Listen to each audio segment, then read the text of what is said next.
2 tips on SharePoint lists that you didn't know about. I'm Keijzers and I help businesses with SharePoint, Microsoft Teams and Copilot for a living. That's why you can be sure that after watching this video, you will know what these 2 new items are and how important they are. Let's jump into it.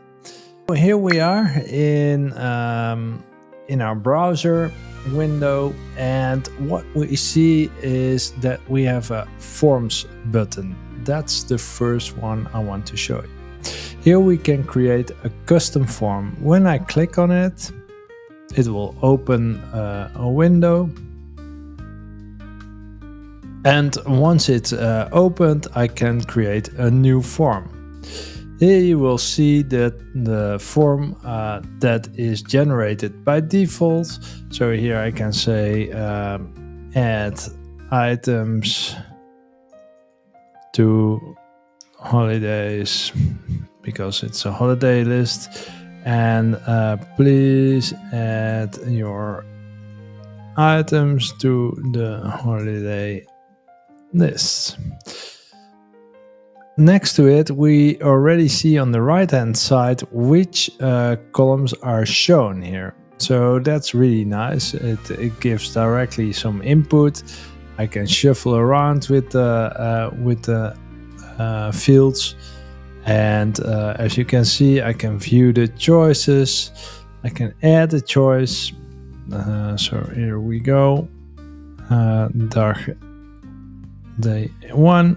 I can say the color and add some other options like this. So this is pretty easy, but I can also add a new field. And when I select an add new field, you will see that there are not all the fields are available. So at the moment, it's still really lightweight and it doesn't have all the options you may want. So if you need more options, you have to look for another solution like a Power Automate or a Power App to do this. But for now, I'm just showing you what's new, so it doesn't matter. So here I select person field, your name, and description. I could fill in the description. Let's see what it does. If I go under the 3 dots, let's see why it's not showing. It's required. And all right, it had to go there.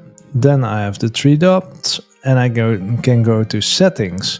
And within this settings, you will see that I have some more options. So I can show the profile photo, for example, which is great. And it gives me the option to group, allow multiple. So these are the common settings of this column. So, all right, that's fine. Let's save this. Let's do another field. Let's just take a look at some. If I select, for example, a choice field, it will directly come with this. I'm not going to add it. If I click on a date time, and let's see what this does, test date time, just to show you what it looked like. Test, all right, I'm just going to click out of it. So now it's added also to the list, so that takes a little time. I can change the column formatting. I can include the time, which can be beneficial sometimes or not. And I can make it required or not. Then I have the settings, and here you see the column formatting again. So I can say friendly format, which makes it look a bit more nice. So by default, I can say select today's date, and I can have the more options. So for this, now we have our form ready. Now under the show fields and hide fields, we see that we have themes. So here we can select some colors, and we can create our own style. So these styles are now here that are available right now. So that's the background.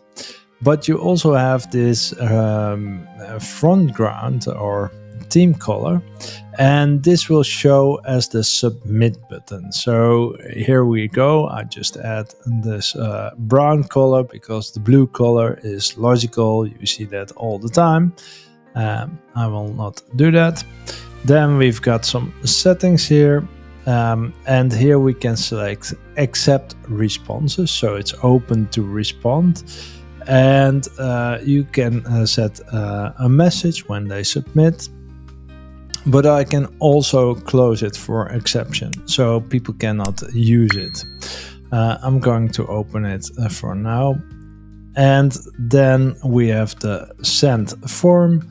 I can copy the link, and let's do that. The link is copied, and I can preview it in a different window. So here you see that it's brown now. So this is one of the updates they did, and that's really important. I will just fill some text in. Test 1, 2. Let's put here just type a choice. My name, so here I just selected name. So let's see what happens when it's ready. And a test event date. So here's a full calendar thing going on. I'm going to submit it. And this link, which I copied, you should give it to the persons that need to submit it. So here you see you can submit another one. Be aware, it's an internal list, and you cannot send this link to externals, so it's not available for externals. So that was one. Let's just take a look at this new one. Well, it got some required info, which is logical. Let's just go back to forms one more time. And here we can see that it's open to accept responses. If I want to stop accepting, then I can click this, and you see it's closed now. So let's just go to that link again. Let's open a new window, or this window, that's also fine. And here you see there's no way to accept new responses. So this is really nice. It's giving you some more information. Then we go to the second part, and before we go to the second part, please like my video and subscribe to this channel. It really helps me and create content for you.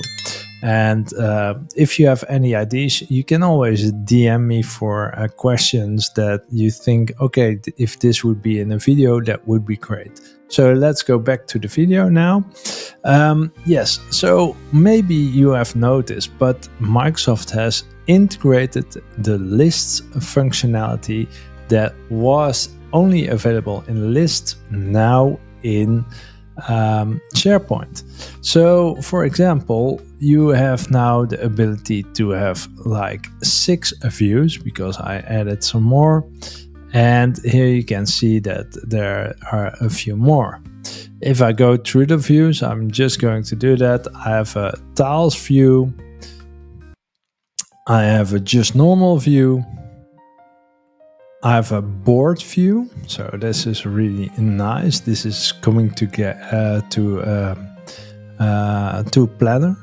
It looks a bit the same, and then we've got some other views again. So, and as you can see, there's a red, or I got a calendar view as well. Items that need attention, so there's a red dot here, so you know there are some items that need attention. I go back to all items, and as you can see, you also have this item here, and here I could say, for example, a group by, and then it groups by directly. So this is really nice because it's making your search and your filtering really fast. Then if I click on this filter icon, I can filter some more. It's loading, and I already found out that sometimes it takes quite a while with loading. So this all is great, but there are some things I don't like about the view, and it really is awesome, but it isn't. Well, at least I think we're still missing things. So for example, when normally you would do select in a list or a document library, you would get the eye icon and you could select the details of that item. Well, where is it? Because it's not visible. It's still there, but you need to go to right click on the item and then go to details. Now, the crazy part is you need to do this each time you visit the list again. So it's not like you can pin it or other things. So in this case, I really think this should be changed, because it doesn't work for me, at least. I'm curious if it works for you. Let me know in the comments. I'm just going to add a name here. And this is basically still the same as it was, so it's still working. Everything is working fine. Basically, all the other things are similar to what it used to be. I may say that I have seen that I've got quite some large lists with 20,000 plus items, that sometimes when you select a few items, for example like this, and then you go to the details pane, it won't load. So maybe I can check one more time. If I, for example, go here and now click on details. Yes, it works, of course, because it's a demo and then you cannot show the problem. So this works fine now. So these were the two items I wanted to show you around the lists in SharePoint. If you like this video, then give it a like. And if you want to know view more about SharePoint, then you can click on this video and see you next time. Thanks for watching.